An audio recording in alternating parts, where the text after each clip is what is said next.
Shalom para pemirsa, senang sekali saya Pendeta Rubin Adi Abraham bisa menjumpai Anda lagi dalam program Nilai Kehidupan. Hari ini saya akan membahas sebuah tema berjudul Benarkah Alkitab mendukung LGBT?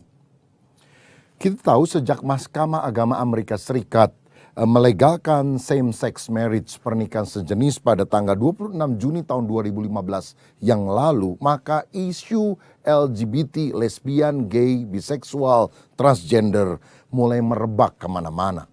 Moto yang mereka usung adalah love wins, kasih yang menang. Dan mereka berpikir bahwa keputusan Mahkamah Agama yang melegalkan pernikahan sejenis itu membuktikan kasih antara pria dan pria, wanita dengan wanita akhirnya menang.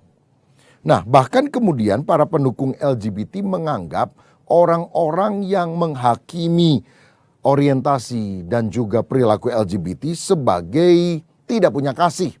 Karena mereka melarang orang mengasihi sesama, dan bukankah mengasihi sesama adalah ajaran Tuhan Yesus Kristus?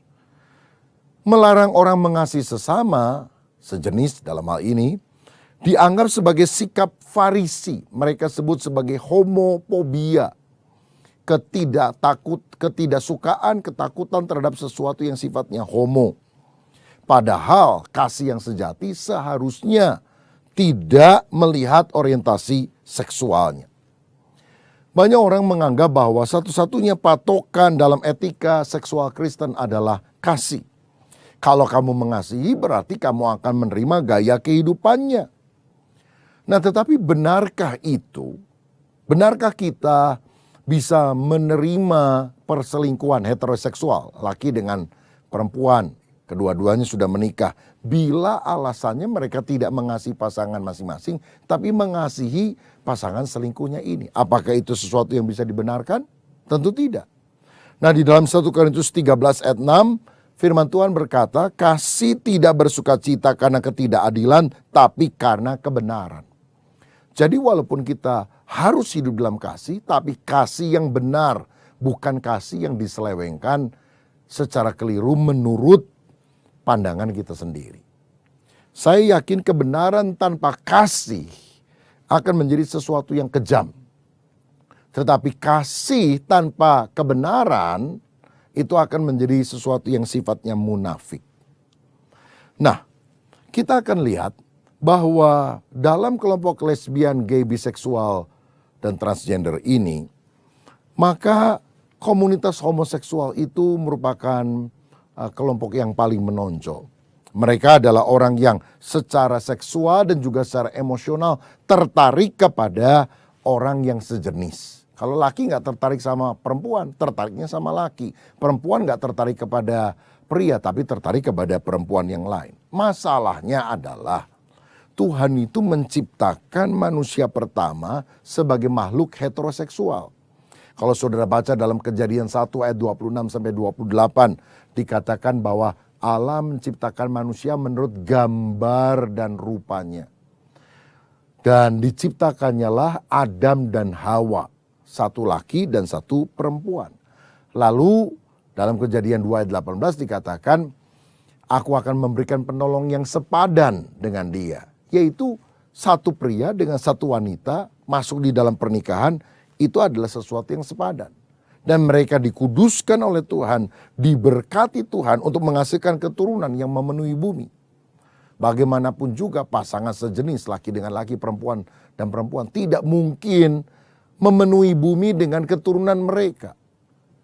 Keturunan hanya bisa dihasilkan oleh pasangan heteroseksual dan bukan homoseksual. Nah, Tuhan Yesus kalau kita baca dalam Alkitab ternyata mengasihi dan menerima orang yang berdosa. Bahkan dalam Lukas 7 ayat 34 dikatakan dia adalah sahabat orang berdosa. Namun kita perlu ingat, mengasihi orang berdosa tidak berarti menyetujui apa yang mereka lakukan. Karena Yesus bahkan membenci perbuatan dosa mereka. Yesus mengasihi orangnya tapi membenci perbuatan dosanya.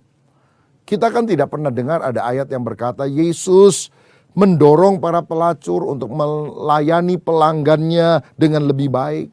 Atau Yesus mendorong para pemungut cukai untuk memeras lebih banyak dari orang-orang yang ada.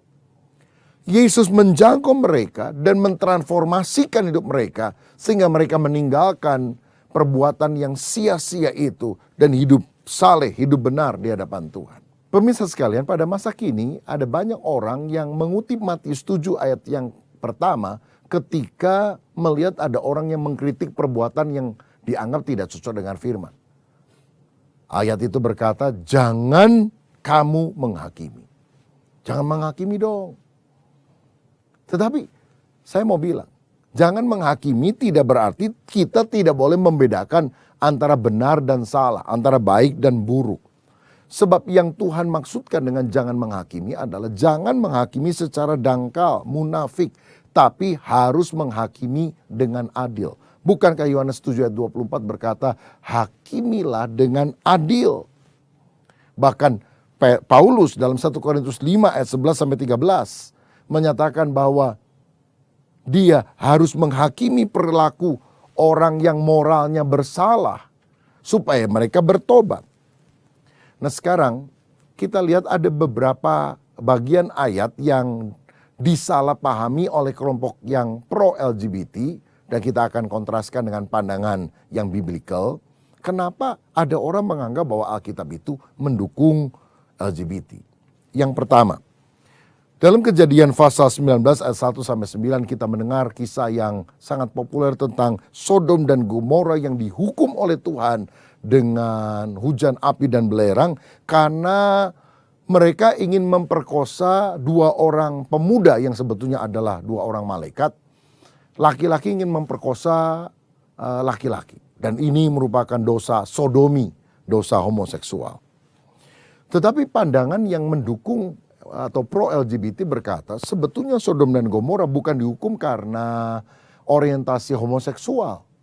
Tetapi karena eksploitasi kekerasan, tidak ada kasih. Masa satu kota mau memperkosa dua orang pemuda di lapangan? Nah ini kan kekerasan yang luar biasa yang sangat dikecam oleh Tuhan. Karena itu Tuhan menghukum. Seandainya mereka mengetuk pintu rumah Lot dan berkata, ada dua tamu ya kelihatannya cakep, boleh nggak kita kenalan? Lalu mereka kenalan dengan baik-baik dan melakukan hubungan sejenis, tidak salah, tidak berdosa, tidak akan dihukum oleh Tuhan. Tapi jelas Alkitab menyatakan bahwa Sodom dan Gomora dihukum karena dosa homoseksual, dosa sodomi, dan bukan sekedar karena dosa kekerasan.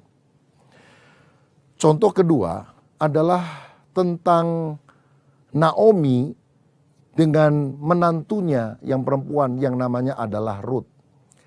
Ruth tidak mau meninggalkan Naomi, ibu mertuanya, walaupun suaminya telah meninggal dan bahkan pindah ke Israel. Semula Ruth adalah orang Moab dan mengikuti iman daripada ibu mertuanya ini, yaitu Naomi. Nah, dikatakan oleh yang pro-LGBT, mereka ini adalah pasangan lesbian. Mengasihi satu dengan yang lain, sama seperti Adam mengasihi Hawa, Ruth juga mengasihi Naomi. Tapi jelas ini sesuatu yang sangat tidak alkitabiah. Karena Alkitab mengajarkan keduanya mereka pernah menikah. Naomi punya suami, Ruth juga punya suami. Jadi kecenderungannya heteroseksual. Sekarang suaminya sudah meninggal.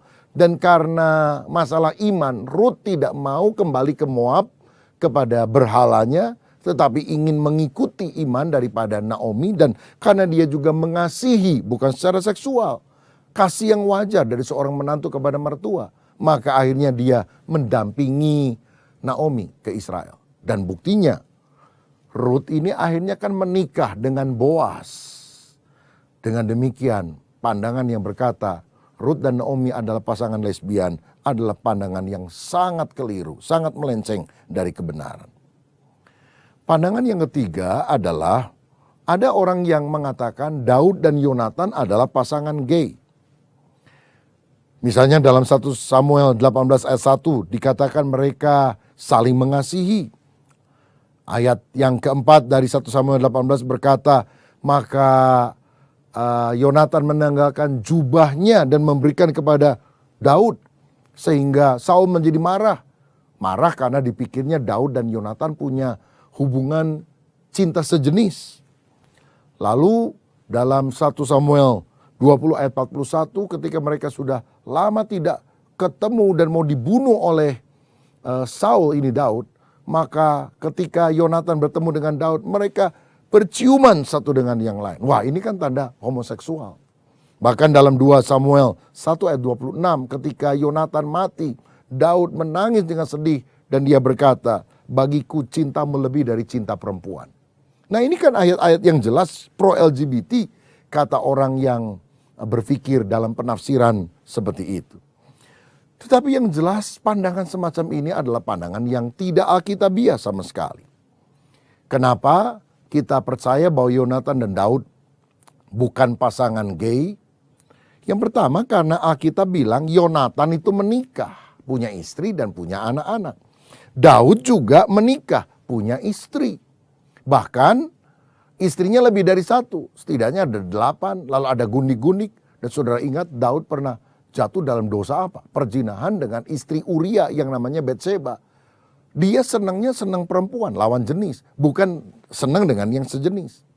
Nah, pada waktu Yonatan menyerahkan pakaiannya, itu dia serahkan jubah kerajaan yang artinya aku rela tidak jadi raja menggantikan bapakku Saul, tapi engkau yang akan jadi raja.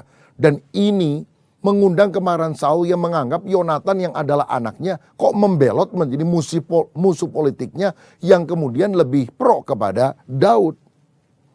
Lagi pula ketika dua orang bertemu, baik itu pria maupun pria, pada adat timur juga berlaku sampai hari ini, ketika orang bersalaman bukan dengan berjabat tangan, tapi mereka saling mencium satu dengan yang lain. Ya, cium pipi, cipika, cipiki, cium pipi kanan, cium pipi kiri, kira-kira semacam itu. Lalu ketika Daud berkata, bagimu cintamu itu Yonatan lebih daripada cinta perempuan, dia tidak bicara soal masalah homoseksual, dia bicara tentang nilai persahabatan sejati yang sangat luar biasa. Artinya walaupun Daud punya istri-istri lebih dari satu, tapi bagi dia punya seorang sahabat sejati yang luar biasa, yaitu Yonatan. Nah, jelas saudara, ada orang yang memandang Alkitab lalu memutarbalikannya dengan kacamata yang pro-LGBT karena mereka tidak sungguh-sungguh mau percaya bahwa Alkitab adalah firman Tuhan yang tidak mungkin salah, yang telah Allah tetapkan di dalam kehidupan kita. Contoh yang lain misalnya, dalam Daniel 1 ayat yang ke-9, Daniel dia itu dicintai oleh pemimpin pegawai istana yang adalah orang Kasim, orang kebiri. Kita tahu di istana ada banyak istri-istri raja yang harus dijaga. Nah, karena itu mereka yang menjaganya, para harem ini harus dikebiri begitu, supaya tidak jadi pagar makan tanaman. Dan akhirnya mereka bisa senang laki sama laki. Dan Daniel ini menjadi pasangan homoseksnya. Itu alasannya mengapa karir Daniel begitu melesat secara luar biasa. Jelas ini pandangan yang sangat tidak alkitabiah. Karena Alkitab bilang Daniel 6 ayat yang keempat, Daniel ini punya roh yang luar biasa, spirit of excellence. Karena dia hidup takut akan Tuhan, sehingga Tuhan mengangkat dia, mempromosikan dia. Nah, bagaimana dengan perjanjian baru? Ada tafsiran pro-LGBT yang berkata, Yesus itu pro kepada gay. Karena di dalam Lukas 7 dikatakan ada seorang perwira Kapernaum yang datang kepada Yesus dan minta tolong supaya budaknya itu disembuhkan dari penyakitnya. Nah, kalau budak biasa, budak kan dulu dianggap sebagai barang bukan orang. Kenapa kok perlu-perlunya datang minta tolong kepada Yesus melalui juga tua-tua Yahudi? Pasti ini budak yang sangat penting, sangat istimewa. Dan sudah biasa pada waktu itu prajurit Roma memiliki pegawai-pegawai muda untuk dijadikan sebagai istilahnya mainan seks. Nah, Yesus tahu akan hal itu. Dan karena perwira Kapernaum ini sangat cinta kepada budak yang dijadikan mainan seks ini, dia minta tolong supaya Yesus menyembuhkannya. Dan Yesus menyembuhkan pegawai itu. Itu berarti Yesus pro kepada tindakan homoseksual. Jelas ini tafsiran yang terlalu mengada-ngada. Karena Yesus menyembuhkan orang sakit, bukan menyembuhkan atau menyetujui hubungan sejenis. Lagi pula, tua-tua Yahudi pasti sangat akan menentang dengan keras hubungan sesama jenis. Karena dalam hukum Taurat, orang yang tidur sesama jenis itu hukumannya hukum mati, dirajam batu sampai mati. Dan tidak mungkin para tua-tua justru datang minta tolong agar Yesus menyembuhkan hamba daripada perwira tersebut. Ada ayat lain yang juga ditafsirkan keliru. Mereka bilang Maria, Marta, dan Lazarus adalah lesbian dan gay. Kenapa? Karena mereka sudah dewasa tapi tidak menikah. Wah, ini kan keliru sekali, saudara. Ada banyak orang yang tidak menikah tapi mereka adalah orang yang normal. Tidak ada bukti sedikit pun bahwa Maria, Marta, dan Lazarus adalah orang yang homoseksual. Bahkan yang lebih kurang ajar, ada penafsir yang bilang Yesus sendiri adalah seorang gay yang mencintai Yohanes sebagai murid yang paling dikasihi. Saya percaya ini adalah tafsiran yang ngawur, yang sangat dipaksakan dan penghinaan bagi pribadi sang juru selamat. Coba saya ambil sebuah contoh supaya saudara mengerti. Seandainya ada seorang datang kepada psikiater dan orang itu berkata, "Pak, kok saya selalu berpikir tentang masalah seksual ya? Apa penyebabnya?" "Oke, saya tes," kata psikiater itu. Dia ambilkan sebuah gambar berupa lingkaran. "Ini apa?" Dia bilang, "Ini alat kelamin wanita." Diambil gambar lagi garis lurus. "Ini gambar apa?" "Ini gambar alat kelamin pria." Lalu diambil lagi gambar segitiga. Lalu dia bilang, "Oh, ini alat kelamin wanita." Kira-kira apa yang dikatakan oleh psikiater? "Kamu ini punya pikiran yang jorok. Kok kamu lihat segitiga, bola, bulat, atau garis lurus disebut sebagai alat kelamin?" Tapi kemudian orang ini bilang, "Tapi kan dokter, kan Anda yang menunjukkan gambar yang jorok itu kepada saya." Maka saya menjawab. Nah, saya mau tanya, kesalahannya di siapa? Di psikiater atau orang itu? Saya yakin psikiaternya tidak salah. Ini orang yang keliru karena yang ditunjukkan adalah gambar yang sangat wajar. Gambar garis, gambar lingkaran, gambar segitiga. Tapi pemikirannya yang sudah begitu terkuasai oleh hal-hal yang sifatnya seksual, itulah yang menyebabkan dia menjawab dengan cara sedemikian. Itulah orang yang berusaha menafsirkan dengan cara yang terbalik, yang sangat tidak cocok dengan Alkitab. Jadi apakah Alkitab mendukung LGBT? Jawaban saya tegas, tidak. Alkitab justru menganggap ini sebagai dosa yang membutuhkan pertobatan. Dan kalau orang bertobat, orang bisa dipulihkan oleh Tuhan. Nah sekarang pemirsa, bagaimana pandangan Yesus tentang masalah homoseksual? Orang yang pro LGBT berkata tidak ada ayat di dalam Alkitab yang mengatakan Yesus menolak gay. Dan karena dia tidak pernah bicara secara eksplisit untuk menentang hal ini, berarti dia setuju. Ini jelas tidak benar. Karena Alkitab menunjukkan Yesus datang untuk menggenapi hukum Taurat. Dan kita tahu dalam Taurat ada aturan tidak boleh pria tidur dengan pria sebagai orang bersetubuh. Dalam Matius 15 ayat 19, Yesus mengecam dosa porneia dalam bentuk jamak. Itu termasuk perzinahan, homoseksual, dan sebagainya. Bahkan dalam Matius 19 ayat yang keempat, Yesus menegaskan pernikahan itu harus heteroseksual. Seperti pernikahan Adam dan Hawa. Dengan demikian, Yesus sebetulnya menentang perilaku homoseksual. Nah, ada kelompok yang berkata Yesus pernah mengatakan bahwa orang dilahirkan itu ada yang gay. Ada orang yang lahir dengan pembawaan gay. Ayat yang dikutip adalah Matius pasal 19 ayat 11 dan 12. Yang mengatakan ada orang yang tidak dapat kawin. Eunuch di dalam bahasa Inggris berasal dari kata eunekos dalam bahasa Yunani. Nah sebetulnya ada orang yang tidak dapat kawin dalam 3 kategori yang disebutkan Yesus adalah sebagai berikut. Yang pertama, orang yang memang dari sejak lahir tidak bisa kawin, artinya tidak punya kemampuan seksual. Dia impoten, lahir cacat, bukan lahir sebagai homoseksual.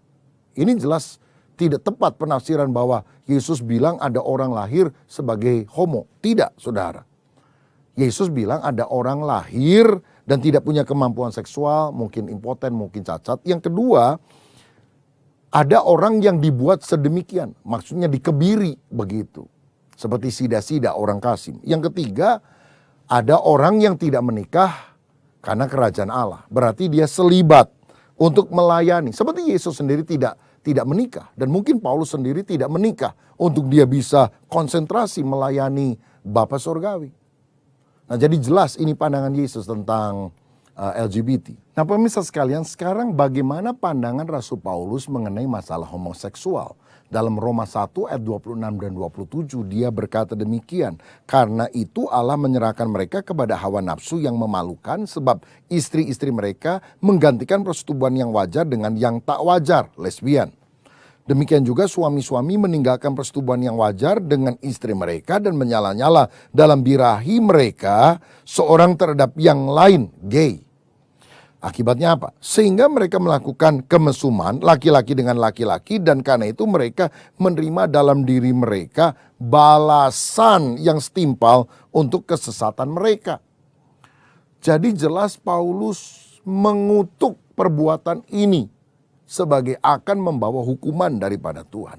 Nah, ayat 32 perhatikan. Sebab walaupun mereka mengetahui tuntutan-tuntutan hukum Allah, yaitu bahwa setiap orang yang melakukan hal-hal demikian patut dihukum mati, mereka bukan saja melakukannya sendiri, tetapi mereka juga setuju dengan mereka yang melakukannya. Ternyata murka Allah berlaku bukan hanya bagi mereka yang melakukan hubungan sejenis, tetapi bagi mereka yang walaupun tidak melakukan hubungan sejenis, tapi setuju akan hal itu. Jadi kalau saudara setuju hubungan sejenis, hukuman Tuhan juga ada di atas kita. Nah, ada ayat lain yang dicantumkan oleh Paulus dalam 1 Korintus 6 ayat 9 yang berkata demikian. 1 Korintus 6 ayat 9. Atau tidak tahukah kamu bahwa orang-orang yang tidak adil tidak akan mendapat bagian dalam kerajaan Allah? Jangan sesat, orang cabul, penyembah berhala, orang berzina, banci, orang pemburit, ayat 10, pencuri, orang kikir, pemabuk, pemfitnah, dan penipu tidak akan mendapat bagian dalam kerajaan Allah. Ada dua kata penting yang dicatat di sana, banci dan pemburit tidak akan masuk dalam kerajaan Allah. Banci di dalam bahasa Yunaninya malakoi, artinya keperempuan-perempuanan, laki-laki yang bergaya seperti perempuan. Dalam Vulgata terjemahan Alkitab dalam bahasa Latin, kata yang dipakai untuk banci adalah moles. Artinya orang yang menerima hubungan seksual melalui anus. Lalu kata yang lain adalah pemburit. Nah, di dalam bahasa Yunani disebut dengan kata arsenokoitai. Artinya pria yang berhubungan seks dengan pria alias homoseksual. Yang melakukan penetrasi dalam hubungan seks melalui anus antara laki-laki dan laki-laki. Jadi yang banci itu bersifat sebagai perempuannya, sedangkan pemburit itu sebagai laki-laki. Dan jelas ini adalah dosa besar yang sangat ditentang oleh Tuhan. Kalau saudara baca juga dalam Imamat 18 ayat 23 dikatakan, jangan engkau tidur dengan laki-laki secara orang bersetubuh dengan perempuan, karena itu suatu kekejian. Ayat Alkitab begitu jelas terang benderang bicara tentang topik ini. Bagaimana mungkin orang memutar balikannya berkata bahwa Alkitab pro kepada gaya hidup LGBT. Dengan demikian, orientasi dan juga perilaku LGBT adalah sesuatu yang harus ditransformasikan oleh kuasa Tuhan. Roh perzinahan, percabulan, dan juga roh homo ini harus diusir dalam nama Tuhan Yesus.